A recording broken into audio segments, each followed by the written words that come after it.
It's not just quitting weed, it's actually quitting relationship, it's quitting belonging. Hey y'all, it's Chimdi, and I'm back to talk about marijuana. The people, they can't get enough. They can't get enough. And so I'm back to talk some more about my journey, and specifically 3 things you should know before you decide to stop smoking weed. Before we get into the video, thank you Patreon people, and thank you subscribers. If you want to get some coaching, I'm a creative coach, you can hit the link in the description. And if you want to join my weekly newsletter called On My Spirit, the link is in my description as well. Let's get into it. So, first thing you should know before you decide to quit smoking weed, there is a wisdom and an intelligence to all of your behavior. There was a reason you decided to start smoking weed, and when you decide to stop smoking weed, that reason is going to become very apparent, okay? So for me, I started smoking a lot because I was very stressed at work. That's what I say. That's what I say was going on. Actually, my belief system is that stress isn't really coming from external circumstances. It's mostly something that lives in your body. It's kind of like how you can be sitting next to somebody. One person is in traffic and they're like going through it and they're angry and they're so upset. And the other person's in traffic and they're just like, you know what? It's traffic. It is what it is, right? So it's the exact same external circumstance. People are handling it differently. I think it's the same thing with stress. Some people just handle stress differently. At the point in my life when I was doing a lot of smoking, I didn't have the systems, the structures, the practices, the tools, the skills to be with and process and handle all of the stress that was in my body that was coming up in these work situations. And so instead I was like, I'm just gonna depress these feelings and smoke weed instead. It worked for that, couple of years until it stopped working. And then I was like, oh wait, I would really prefer to heal my trauma. So if there's something in your life where, it could be a family thing, it could be a relationship thing, it could be school, it could be work, some way where you're not living in alignment, you're not getting to be your full self, you're not living in your full expression, and it's really, really painful to be with that. And so instead you are smoking weed. When you stop, now there's going to be no barrier between you and that thing that was so difficult for you to deal with. And so I think knowing that you're not going to be able to escape or run away from these challenges in your life is a good reminder, because the process of quitting anything that you feel like you have an unhealthy relationship to itself can be hard, but then on top of that you're also going to be dealing with whatever that original thing is. So just a heads up. Just a heads up. The second thing that you should consider before you stop smoking weed is that you may relapse, and that's okay.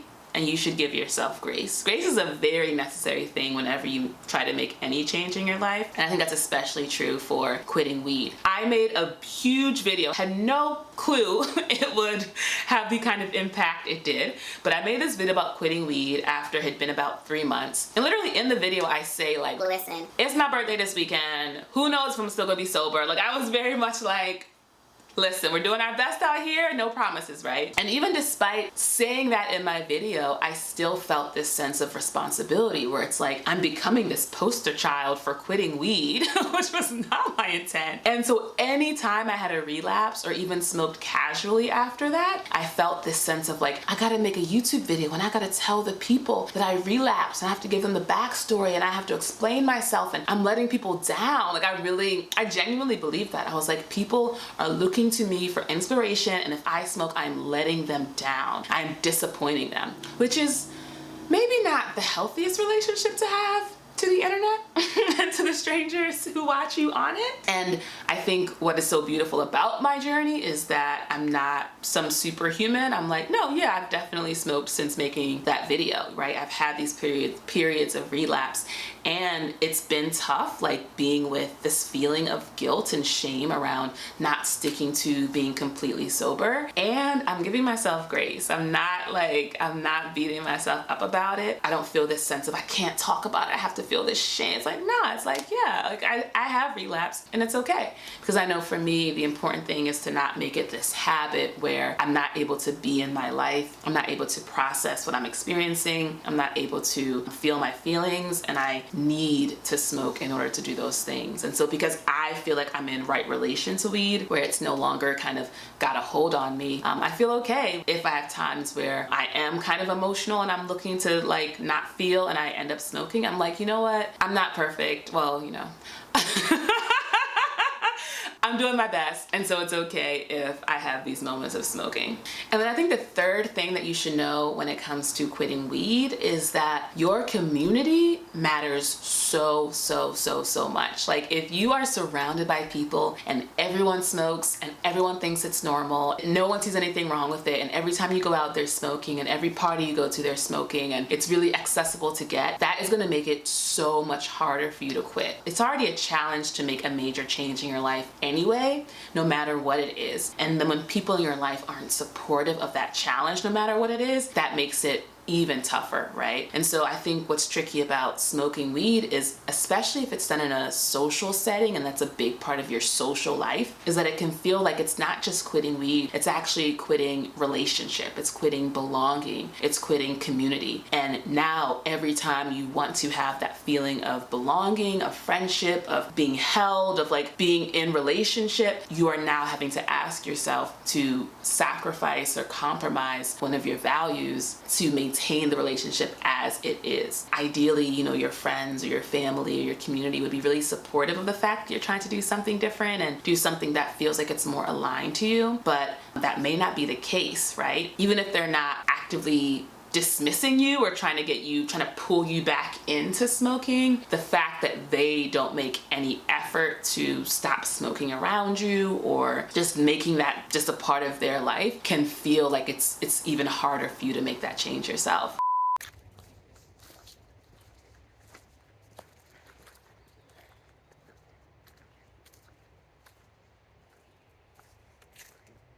I remember when I decided to stop smoking, I literally told a friend of mine, I don't know if I said this explicitly, but I think I mentioned to them that like whenever they mentioned that they had smoked or were gonna smoke, it would kind of trigger that part in me that was like, oh, maybe I should smoke, you know? And so they stopped talking about it. They kept smoking in their own life on their own time, but they would never mention it when we talked. And in that way, it made it easier for me to keep my own commitment. And so ideally you're around people and friends who are supportive in that way, but if you're not, it is going to be harder. And it's not that you can't do it. I think that's so important to emphasize with all of these three things. It's not that you can't do it. It's not that you can't feel your feelings and tackle the challenges that made you smoke in the first place. It's not that you can't pick yourself up after relapsing. And it's not that you can't do what's right for you even if everyone in your community is doing something different. You can always, no matter what, stick to your own goals and stick to your own vision for your life and make it happen. But the reality is that it might be harder knowing that it's not just a matter of your internal will to stop smoking, but all of these external factors as well. I hope allows you to give yourself grace when you're running into challenges, because it's not like a walk in the park, right? Like it's hard. And if it wasn't hard, you would have done it already, right? You would have stuck to it already, right? So that's like the goal. That's like the main thing I want to convey, is that you should give yourself compassion on this journey, because there are a lot of things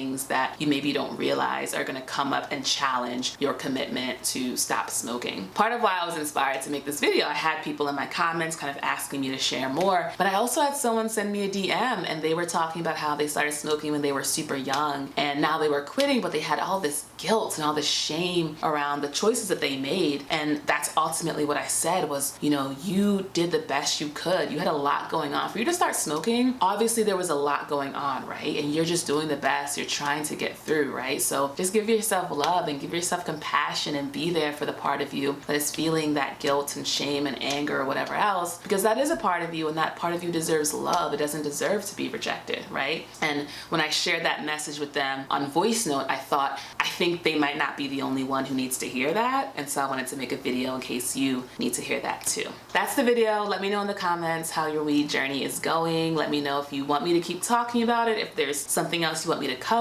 I'm happy to do so, and I will see y'all in the next one. Bye.